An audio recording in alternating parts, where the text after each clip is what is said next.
We've all had conversations that feel forced or boring or are filled with awkward silences. It can be almost painful, like this next clip. Do you like country music, or you like country? Some country. Yeah. Cool. So in this video, we're going to go over 5 steps to make small talk with anyone. We'll do so by breaking down some tricks that Joe Rogan uses on his podcast to connect with everyone from academics to athletes to celebrities. Some will be mindsets, and some will be word-for-word questions you can steal. These habits are a big reason why so many of Joe's conversations end like this. Bob Saget, I love you. I love you, Joe. Thank you, buddy. Thank you. It was a lot of fun. This was great. This was great, man. Thank you very much. Thank I really you so enjoyed much. this, man. I really enjoyed me- it. and Tell vice versa. people I always appreciate you, man. Really do. Thanks, and I really appreciate you too. Most people have their guard up when they first meet you. They aren't sure if you're going to be competitive or try to put them down in some way. So the first trick you can steal from Joe is to grease the wheels early with a compliment. This isn't something you have to do to make a small talk go well, but it helps you start the conversation with a positive vibe. There's a lot of potential compliments you could give someone. That said, there's 3 easy types you can focus on for small talk: their work, their energy, or a platonic physical compliment. With those 3 options, you should be able to compliment almost anyone you meet. Here's a quick example of each. Thank you very much for being here. I'm a really big fan, so this is an honor. I love being around people like you. My guy. People around you, people like you, you're going for shit all the time, and it's infectious. It's like you give off energy. Cheers, brother. Nice to meet you. Good to meet you, too. By the way, congrats on the mustache. The mustache, lower piece combo. That's the anarchist guy with that guy that, who's the mask? Oh, Guy Fawkes, that's right. Yeah, It's yeah. perfect, right? People make 3 common mistakes when giving compliments that you'll want to avoid. The first is making the compliment too sexual. Second is making a compliment you don't mean, which makes you seem manipulative. The third is dwelling on the compliment. A compliment is great, but especially with people of high status who hear compliments all the time, you'll want to transition off of it fairly quickly. In general, transitioning off of an introduction and into an interesting conversation is one of the hardest parts of small talk. The best way to do this is by transitioning between topics using reminds me of thinking. For example, with Josh Barnett, Joe starts the conversation in his standard way by complimenting his beard. How long you been growing that f***er? That's a real one. That's a this man's thing- beard. After Josh responds, Joe does what most people would do and starts talking about his own hair, but very quickly he uses that to toss out a new potential topic. Probably like 35, I started growing like serious back hair. I'm not like, who's that Russian wrestler dude? There's this one. Well, there was this guy, Victor Zangiev, who actually did professional wrestling. That guy was just coated in it. Oh, yeah, And right. there's another guy, Salman Hashimikov. Most people make the mistake of thinking very linearly during small talk, so they'd simply comment on their own hair and then stare over at you, hoping that you would take the conversation somewhere interesting. Just by tossing out that his back hair reminds him of a Russian wrestler, Joe and Josh are able to spend the next 4 minutes talking about various wrestlers and MMA fighters.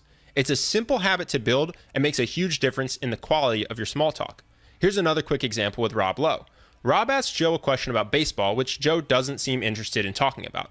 Most people here would just say something like, "No, not really," and let the conversation stall. Instead, Joe uses lateral thinking to transition to something else. Are you a fan of the baseball with the crowd noise?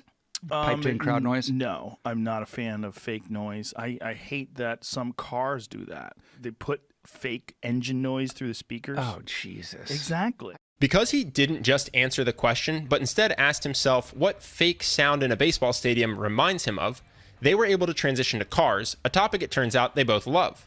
So next time you're in conversation and can't think of anything to say, it's as simple as asking yourself, what does this remind me of? And then branch off in whatever direction first comes to your mind. In both those cases, you see another common habit of Joe's. He pings for topics of mutual interest. Joe is infamous for doing this by bringing up DMT in every conversation. DMT, DMT, DMT, DMT, DMT, DMT, DMT. When a guest doesn't know what it is, it just goes by the wayside. But when they do, it's an immediate connection. This will keep you genuinely interested in the conversation. Joe is a master at doing this in the other direction as well. He has 2 tricks to get other people excited about the conversation. They're both super easy to do, but most people don't do them, which is why small talk feels so painful at times. For example, here's a common small talk conversation. Where are you from originally? I'm from Wilmington, Delaware. Wilmington, Delaware. I don't know many people from Delaware. Thank you. Yeah. What is Wilmington like? Nice town? Yeah, it's great. Where are you from? Is it nice there? These are boring questions that no one is going to be excited to answer unless they already like you. It's very similar, but watch what Joe asks instead. Why Utah, man? Why you live in Utah? What's that about? Joe peels the onion. He goes one level deeper by asking why questions that get someone talking about what they value. This may seem hard to work into a conversation, but it's actually quite simple. You just do it in 2 phases. Where do you live? That's cool. Why do you live there? What do you do for work? Interesting. Why did you decide to do that? Even if the person doesn't love where they live, you'll get to hear what's important to them. Maybe it's their job, their family, a passion, whatever it is. Now you know what's important to them and can ask a question about that, which they're much more likely to want to talk about. This ties directly into the second trick Joe uses. He asks questions that are fun to answer.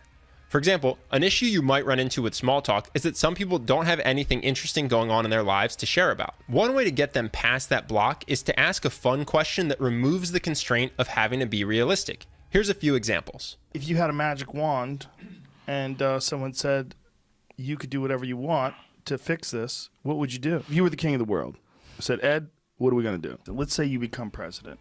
Pulling both tricks together, a great decision tree of questions to get an interesting conversation going can be, what do you do?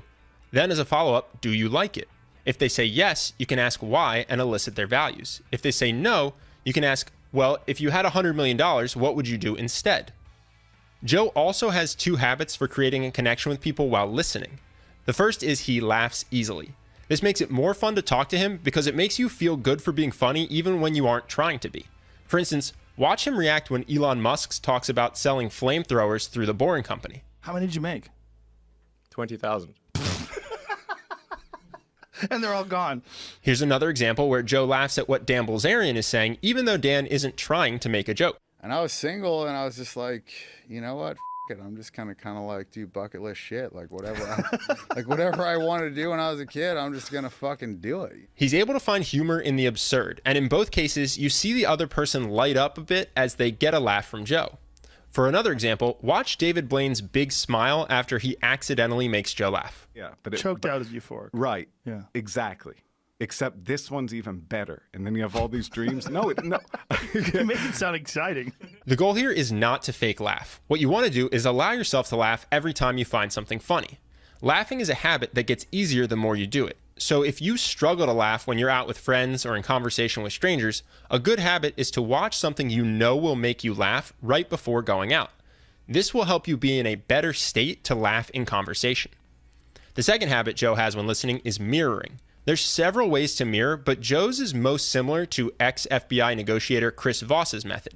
The mirroring that I teach is much more simplistic and, interestingly enough, has a great impact on how the other person interacts with you. And it's just repeating the last 1 to 3 words that they've said, word for word, 1 to 3 words, or it's repeating a selected 1 to 3 words. Here's a quick example where he mirrors to make you feel heard. It's not like I want to take over the world. I just want to make a good living doing what I love. That's all I want, and it's f***ing hard. I know it's hard. Here's a different example. This time, he mirrors to build rapport with Jordan Peterson before taking control of the conversation. Or King, what do you call him? Prime Minister? Trudeau? That fella? The Castro lover. The Castro lover. I was just going to say that. This f***ing guy. Don't do this after every sentence, but if you find you want to make someone feel heard or you want to interrupt without making the person feel ignored, mirror their last 3 words. Also, it's worth noting, while Joe does mirror people's words, he is not a chameleon. He stays true to himself and his style. For instance, Jordan Peterson is a polite guy who wears a suit and chooses his words carefully, but you just saw Joe chatting with him in a hoodie, dropping F-bombs in the first minute. So you want to mirror someone's last few words as a quick hack to build a bit of rapport, but you don't want to copy everything about someone. Stay true to yourself and have confidence in who you are. If that's something you'd like more help with, I think the fastest way to build true social confidence in yourself in a meaningful way is with our program, Charisma University. It's a step-by-step guided program guaranteed to give you more charisma and confidence in 30 days.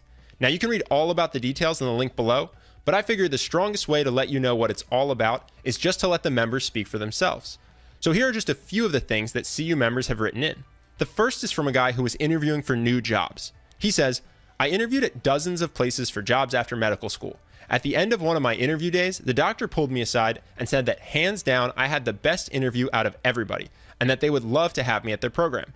They ranked me #1, and it's my current job. Another person wrote in about their social life, saying, It has truly been incredible. I've instantly had results that seem insane. So many more meaningful connections, my friendships have improved, and my interactions with total strangers are a new, exciting, fulfilling thing. I want to recommend this to everyone. This should be in our basic education system. And this last one is from someone who says it's been life-changing. Your course has been life-changing, to the point where I wake up in the mornings feeling like I've transferred to a new person's body, the person I kept dreaming about becoming before I found Charisma on Command. It is incredible. I've found myself and I've found what makes me happy. You'll see more success stories like these in the comments if you decide to join the course. If you do join, it comes with a 60-day money-back guarantee, which is 100% for any reason at all.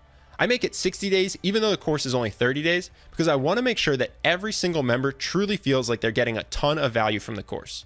So, if you want to check the course out, go ahead and click the link on screen now or below in the description. We've had thousands of members go through this course and get a ton out of it, and I'd love for you to do the same. Either way, I hope you enjoyed this video, and I look forward to seeing you in the next one.